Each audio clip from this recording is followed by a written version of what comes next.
संगही में नचता रे ससुर भसुर हो, छोटा का देवारा बाके चढ़ी गई सुर हो।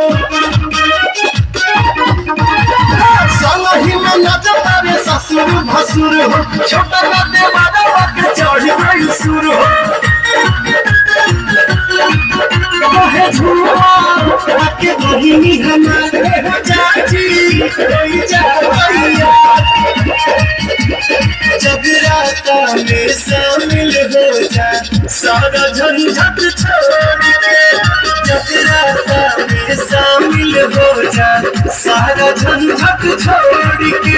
आज नहीं की बहुरिया मन की चुनरिया, आज नहीं की बहुरिया मन की चुनरिया।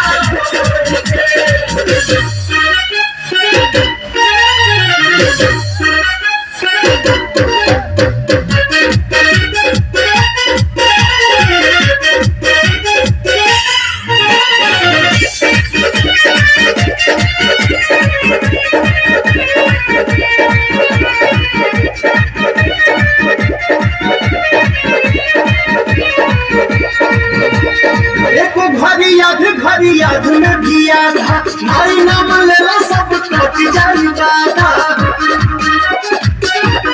शीला दीपक घोर के पवन मतल की नाम है अमृत। शीला राह घोर के आज नहीं के बहुरिया नाचे, हाय लड़की चुनरिया।